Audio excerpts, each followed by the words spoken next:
Assalamualaikum warahmatullahi wabarakatuh. Perkenalkan, nama saya Rifki Rahayu dengan MPN 11210050. Saya merupakan mahasiswa Teknik Informatika Reguler Pagi Angkatan 21 kelas A. Saya Muhammad Abdul Mugni dengan NPM 11210075. Saya mahasiswa Teknik Informatika Reguler Pagi kelas A. Nah, pada video ini kami akan membuat sebuah penjelasan terkait teknik kompilasi dari sebuah program yang akan kami buat. Yang mana video ini dibuat untuk memenuhi tugas ST mata kuliah teknik kompilasi dengan dosen pengampu yaitu Bapak Asep Sepuluh. Lanjut.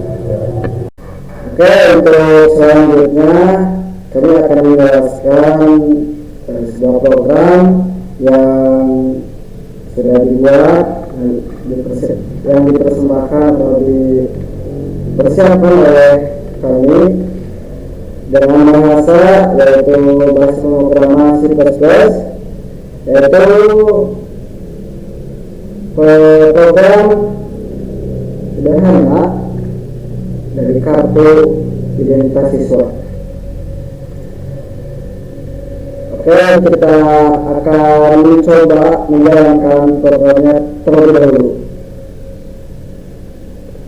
Nah, di sini masukkan nama siswa, input nama siswa, Ilham contohnya, lalu enter. Masukkan umur siswa 8 tahun, enter. Nah, di sini akan ada pilihan apakah kami nambah siswa lagi, input nambah siswa lagi atau tidak. Saya akan menambah satu lagi untuk contoh, ketik Y, enter. Contohnya Rifki, enter. Umur 9 tahun, enter. Nah, mungkin cukup sekian untuk contoh input data siswa, maka ketik N lalu enter. Nah, setelah enter maka akan menampilkan kartu yang sudah terdaftar, datanya sudah diinput datanya. Contohnya di sini ada kartu sederhana atau tabel sederhana yang di atasnya atau di atasnya kartu siswa.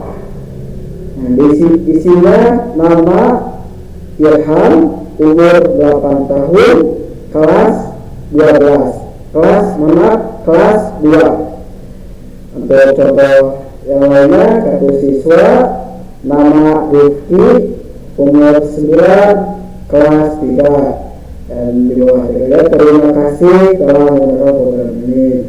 Cukup sekian untuk melihat jalannya program dari bahasa C++ ini. Maka kita akan lanjut ke software programnya. Nah, untuk kompilasi, tahapan pertama kompilasi yaitu analisis leksikal. Apa itu analisis leksikal? Analisis leksikal adalah tahap awal dalam proses kompilasi, di mana kode sumber dipecah-pecah menjadi unit-unit dasar. Jadi semua sumber dari software ini dipecah-pecah menjadi unit-unit kecil yang nantinya akan disebut sebagai token. Dan apa itu token? Token itu bisa disebut elemen dasar pecahan dari tadi sumber kode-kode dari bahasa yang digunakan, seperti bahasa kali ini yaitu bahasa C++. Nah, nanti akan menjadi token. Token itu adalah elemen dasar dari bahasa pemrograman, seperti contohnya kata kunci, operator di sini adalah aritmatika, operator logika, operator delimiter. Apa itu operator aritmatika? Ya, seperti tambah, kurang, kali, bagi, dan sebagainya. Kalau logika seperti kurang dari, setengah, lebih dari, dan sebagainya. Dan untuk operator delimiter seperti buka kurung, kurung, titik, titik koma, dan sebagainya. Nah, perhatian ini scanner atau analisis di sini dibaca dari kiri ke kanan. Di sini UC dari kiri ke kanan. Secara satu persatu, UC satu persatu. Nah, contohnya kita ambil UC dengan space STR di koma. Nah, di sini UC dikenali sebagai token identifier, sebagai keyword, dan space dikenali sebagai token identifier sama seperti using, yaitu keyword, dan juga std sini identifier juga. Std tersebut nama yang digunakan untuk mendefinisikan variabel, fungsi, dan sebagainya. Nah, di sini terakhir titik koma. Titik koma tadi termasuk token operator, yaitu operator dari meter. Dan setelah semua kode di scanner, ya semua kode ini, semua ini di scanner semuanya atau dipecahkan menjadi token, nanti akan menjadi terkumpul daftar token. Nah, setelah daftar token itu dari A sampai Z misalnya terdaftar terkumpul, maka akan siap untuk diproses ke tahap selanjutnya, yaitu parser. Dan nanti akan dijelaskan oleh teman saya, yaitu Dr. Rahayu. Nah, baik, untuk tahap selanjutnya ada tahap analisis daftar parser, yang mana dalam tahap dalam proses ini akan menerima daftar token yang dihasilkan oleh scanner sebelumnya, di mana akan meriksa urutan token tersebut harus membentuk suatu struktur yang sah, yang valid menurut atau bahasa grammar dari bahasa pemrograman. Jadi intinya fungsinya itu membentuk menentukan struktur program berdasarkan token yang ada, terus dikelompokkan menjadi elemen yang lebih besar dari lingkungan token tadi.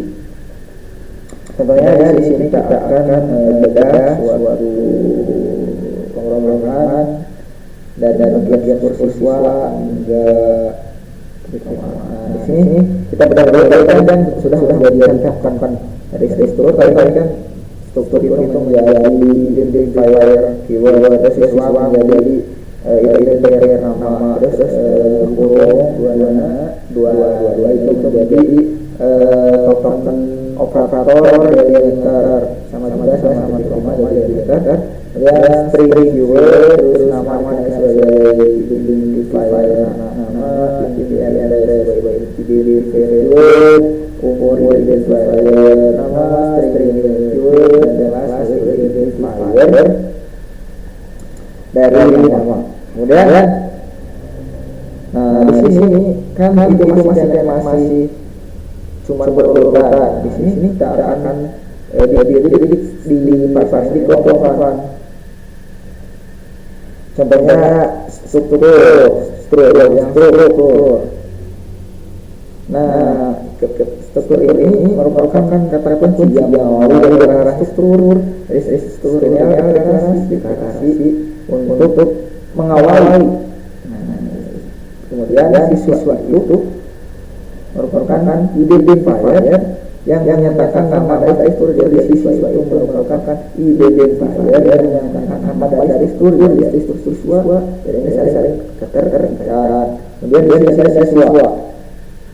Ini ada guru. Nah, ini merupakan suatu guru dari struktur yang bisa deklarasi variabel. Jadi itu tuh saling terkaitan. Dia dari berurutan semuanya dari bawah sampai atas.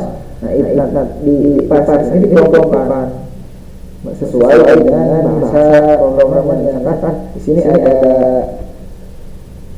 di sini misalkan pengapalan dari generasi dulu, dia 12 tur siswa, dia pengapalan dari polis sampai sini, kemudian ada pengapalan dari difasilitasi dari fasilitasi tokoh-tokoh tersebut ditentukan. Jadi bagian-bagian yang lebih besar dari elemen tokoh-tokoh tadi.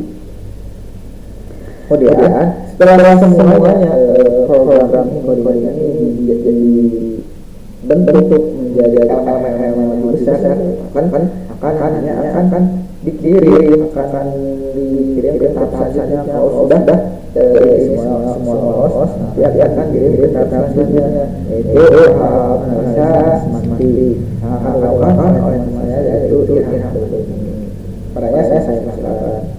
Oke, untuk langkah selanjutnya yaitu analisis semantik.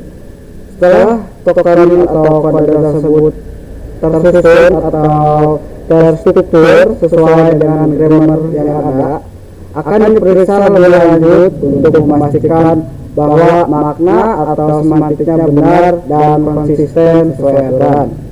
Pada analisis semantik ini akan memeriksa seperti tipe data, pengelolaan variabel, validitas operasi, dan kesesuaian konteks penggunaan fungsi atau operator.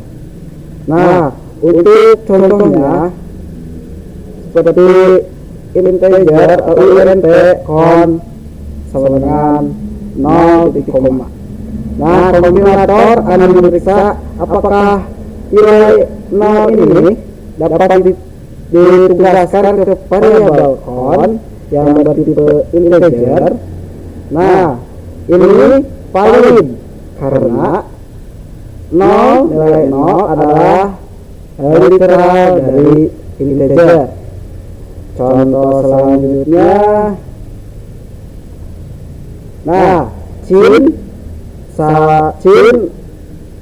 lebih besar 2 kali siswa titik umur titik koma.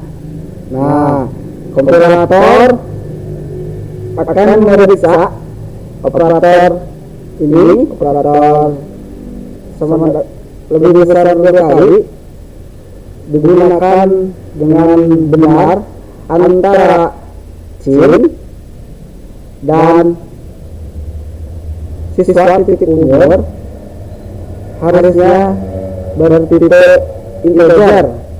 Jika siswa titik umur bukan integer, misalnya dimasukkannya A atau huruf, maka akan terjadi kesalahan semantik. Nah, bila diisinya angka 1, 2, 3 dan sebagainya, maka ini valid karena tipenya tipe integer. Dan untuk langkah selanjutnya akan dijelaskan oleh teman saya. Baik, untuk tahap selanjutnya kita akan masuk ke tahap penerapan, di mana ketika tadi sebuah program, sebuah source code ini di awal tadi scanner menjadi pecahan token menjadi kumpulan. Kemudian setelah itu kita dikelompokkan, distrukturkan, dibagi-bagikan oleh parser. Kemudian selanjutnya dicek kesesuaian antara variabel, antara data oleh analisis semantik. Nah, setelah itu setelah lewat semua, sekarang giliran untuk masuk ke dalam code, di mana compiler itu mengubah representasi dari program seperti pohon sintak menjadi kode mesin atau bahasa assembly yang dapat dijalankan oleh CPU. Jadi di tahap developer ini, setelah tadi dicek oleh semantik, nah maka akan dirubah ke dalam bentuk bahasa mesin atau bahasa assembly. Untuk apa? Supaya CPU bisa mengenali dan juga nantinya akan menjadi instruksi yang dapat diterima oleh hardware. Nah, Contohnya di sini ada sintak count plus di mana kompilernya akan menerjemahkan bahwa sintak ini akan menjadi instruksi mesin yang melakukan operasi penambahan 1 pada nilai count. Jadi ada plus itu ada penambahan 1 pada nilai count yang nantinya akan menghasilkan instruksi. Contohnya akan ada bahasa asalnya dengan seperti ini. Ke mana ya? Akan menjadi INC. So nanti setelah count ini kan akan menjadi sebagai token dan sebagainya akan menjadi INC count dalam bahasa asli, sehingga hadir itu bisa mengenali seperti itu mengenali bahwasanya count ini adalah suatu representasi atau bahwasanya ada sistem ini untuk menambahkan 1 dari 1 tambah 1 terus seperti itu sampai habis tadi habis misalkan baterainya 100 maka terus akan menambah dari tambah lagi akan menambah sampai maksimal. Nah setelah itu setelah semuanya dirubah menjadi bahasa mesin atau bahasa sandi, maka akan langsung dapat dirasakan hasilnya seperti ini. Nah akan muncullah seperti ini, seperti tadi yang hasilnya hubungan misalkan 8 tidak. Setelah semuanya menjadi bahasa mesin maka dari mesin itu akan menjadi file X. Jadi hasil jadi bisa dilihat untuk code. Sekian dari kami, mohon maaf bila ada perkataan ataupun obrolan atau pembicaraan yang kurang jelas, dan terima kasih atas perhatiannya. Wassalamualaikum warahmatullahi wabarakatuh. Dadah.